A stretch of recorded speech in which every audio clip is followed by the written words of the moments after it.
नमस्कार, मैं हूं विशाल यादव। प्रधानमंत्री नरेंद्र मोदी की सांसदी को रद्द कर दीजिए, बनारस में फिर से चुनाव कराइए। मामला अदालत में पहुंच गया है और प्रधानमंत्री नरेंद्र मोदी पर क्या हुई है अदालती कार्रवाई, आज इसी वीडियो में मैं आपको दिखाने वाला हूं।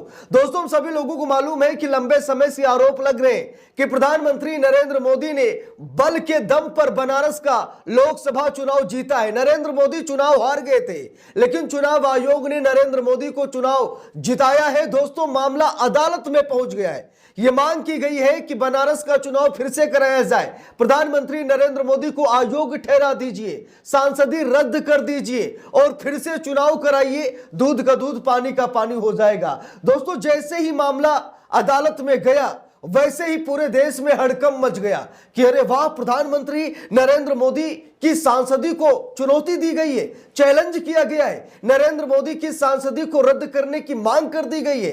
अदालत में याचिका दायर कर दी गई है। अदालत का फैसला क्या निकल कर आया है, इसी वीडियो में मैं आपको दिखाऊंगा। दोस्तों, लंबे समय से आरोप लग रहे हैं कि भाजपा के बड़े बड़े नेता चुनाव जीतते नहीं है, उन्हें चुनाव जितवाया जाता है ताकि पार्टी की फजीहत ना हो, बेइज्जती ना हो। अब मोदी जी को प्रधानमंत्री बनना था। एक पल तो ऐसा लगा कि मोदी जी चुनाव हार जाएंगे, लेकिन फिर बाद में ऐसी उछाल आई।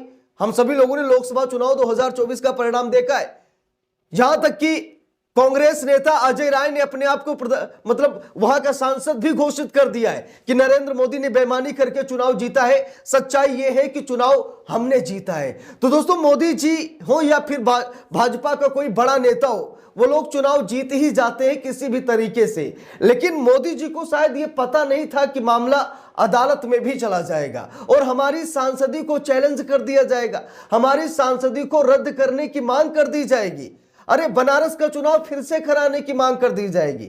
मोदी जी शायद सपने में भी नहीं सोचे होंगे। लेकिन दोस्तों, मामला अदालत में पहुंच गया है। अदालत ने अपना आखिरी फैसला भी सुना दिया है। अब क्या कहा है अदालत ने और कौन है वो शख्स जो मोदी जी के खिलाफ, मोदी जी की सांसदी को रद्द कराने वो अदालत पहुंच गया है, जरा देखिए। न्यूज 18 एक विश्वसनीय अखबार है, खबर भी छपी है। लिखा है कि पीएम नरेंद्र मोदी के खिलाफ संत पहुंचा इलाहाबाद हाई कोर्ट, लगाई इलेक्शन पिटीशन, क्या दिया हवाला। देख लीजिए, इलेक्शन पिटीशन की याचिका लगाई गई है, यानी कि बनारस का चुनाव फिर से कराया जाए। नरेंद्र मोदी के खिलाफ ये व्यक्ति, ये साधु संत पहुंचा है इलाहाबाद हाई कोर्ट में। देखिए, लिखा भी है, याचिकाकर्ता विजय नंदन ने अपने केस की पैरवी के लिए फिलहाल कोई वकील नियुक्त नहीं किया है। अदालत में अपने केस की पैरवी वो खुद करेंगे। अब यहां पर जो संत हैं, ये प्रधानमंत्री नरेंद्र मोदी के खिलाफ बनारस में नामांकन किए थे कि हम भी सांसदी लड़ेंगे, ठीक है। लेकिन इनके साथ जो कुछ हुआ है ना, अभी मैं आपको पूरी खबर में दिखाता हूं। इन्होंने इसीलिए इलाहाबाद हाई कोर्ट का दरवाजा खटखटाया और किसी भी वकील को हायर नहीं किया। इन्होंने कहा कि हमारा मामला है, हमारा केस है, मैं खुद लड़ूंगा, मुझे शायद वकील पर भरोसा नहीं है। देखिए, यहां पर लिखा भी है, हाल ही में हुए लोकसभा चुनाव में वाराणसी सीट से सांसद निर्वाचित हुए प्रधानमंत्री नरेंद्र मोदी के निर्वाचन को इलाहाबाद हाई कोर्ट में चुनौती दी गई है। पीएम नरेंद्र मोदी के खिलाफ इलेक्शन पिटीशन दाखिल कर उनके निर्वाचन को रद्द किए जाने की अपील की गई है। यह इलेक्शन पिटीशन पीएम मोदी के खिलाफ नामांकन करने वाले मध्य प्रदेश के विजय नंदन की ओर से दाखिल की गई है। निर्वाचन अधिकारी ने नामांकन पत्रों की जांच के बाद विजय नंदन का पर्चा खारिज कर दिया था। चुनाव याचिका के जरिए पीएम मोदी का निर्वाचन रद्द कर वाराणसी सीट पर नए सिरे से चुनाव कराए जाने की मांग की गई है। अब दोस्तों, बात यह है कि जैसे ही विजय नंदन ने अपना नामांकन किया, वैसे ही चुनाव आयोग ने इनके नामांकन को रद्द कर दिया। इसीलिए विजय नंदन ये चाहते हैं कि बनारस का चुनाव फिर से कराया जाए, क्योंकि कोई भी व्यक्ति भैया नामांकन कर सकता है, चुनाव लड़ सकता है। ऐसा तो है नहीं कि नरेंद्र मोदी की सीट है तो नरेंद्र मोदी ही चुनाव लड़ेंगे।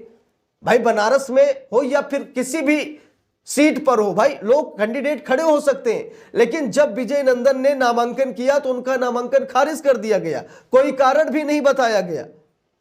कारण यह सामने निकल कर आया कि नरेंद्र मोदी की यह सीट है, तो कहीं ऐसा ना हो कि विजय नंदन मोदी जी का वोट काट दें। इसीलिए विजय नंदन को चुनाव लड़ने ही नहीं दिया गया। इसीलिए विजय नंदन ने इलाहाबाद हाई कोर्ट में इलेक्शन पिटीशन याचिका दायर की है।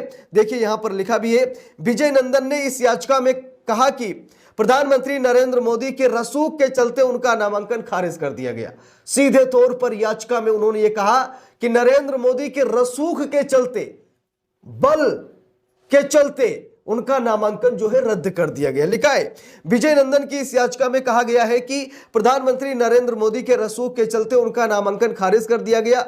याचिका के जरिए मांग की गई है कि पीएम नरेंद्र मोदी का निर्वाचन रद्द करके वाराणसी सीट दोबारा चुनाव कराए जाने का आदेश दिए जाने के साथ ही विजय नंदन का नामांकन वैध करार देकर उसे बहाल किया जाए। नामांकन पत्र खारिज किए जाने के एवज में उचित मुआवजा दिया जाए और साथ ही पर्चा खारिज करने वाले निर्वाचन अधिकारी के खिलाफ सख्त कार्रवाई की जाए। विजय नंदन ने मांग की कि फिर से चुनाव कराइए।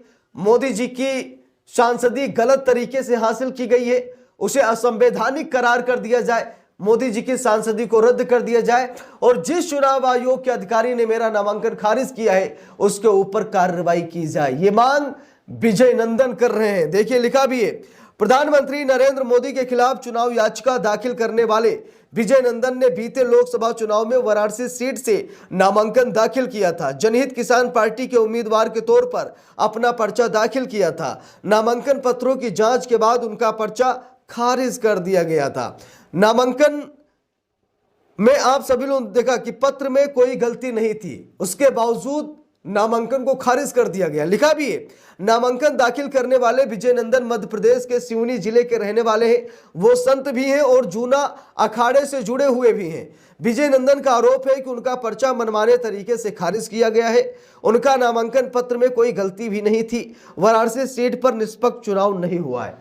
विजय नंदन कह रहे हैं कि वाराणसी सीट पर निष्पक्ष चुनाव नहीं हुआ है। नरेंद्र मोदी ने अपने रसूख के दम पर यह चुनाव जीता है। अब आप सभी लोग देख सकते हैं कि किस तरीके से यहां पर बहुत बड़ी बेईमानी का आरोप यहां पर लगा रहे विजय नंदन। लिखा भी है, विजय नंदन ने यह चुनाव याचिका 4 सितंबर को दाखिल की है। उनकी इस चुनाव याचिका पर अभी सुनवाई नहीं हुई है। याचिका पर जल्द ही सुनवाई होने की उम्मीद है। याचिकाकर्ता विजय नंदन ने अपने केस की पैरवी के लिए फिलहाल कोई वकील नियुक्त नहीं किया है। अदालत में अपने केस की पैरवी वो खुद कर रहे हैं। इसके पहले भी वो बीजेपी की नीतियों से नाराज होकर पिछले विधानसभा चुनाव में मध्य प्रदेश के पूर्व मुख्यमंत्री शिवराज सिंह चौहान के खिलाफ बुधनी से चुनाव लड़ चुके हैं। तो बात यह दोस्तों कि विजय नंदन निषाद समाज से आते हैं, वो जूना अखाड़े से भी जुड़े हुए हैं और लगातार प्रयास करते हैं चुनाव लड़ने का, लेकिन इन्हें बनारस में चुनाव नहीं लड़ने दिया गया। खबर यह आ रही है कि इलाहाबाद हाई कोर्ट ने इस याचिका को खारिज कर दिया है। खबर यह पता लग रही है कि इलाहाबाद हाई कोर्ट ने विजय नंदन की याचिका को खारिज कर दिया, तथ्यहीन बता दिया। अब देखते हैं कि आगे क्या कुछ होता है। क्या विजय नंदन सुप्रीम कोर्ट जाएंगे? क्या सुप्रीम कोर्ट में केस लड़ेंगे? यह सबसे बड़ा सवाल है। देखते हैं आगे विजय नंदन की क्या प्रक्रिया रहेगी। बाकी आप सभी लोगों की क्या राय है कमेंट करके जरूर बताइएगा। वीडियो को लाइक शेयर, अगर चैनल पर नए हैं सब्सक्राइब करके सपोर्ट कीजिएगा। मिलते हैं दूसरी वीडियो में, तब तक के लिए बहुत बहुत धन्यवाद।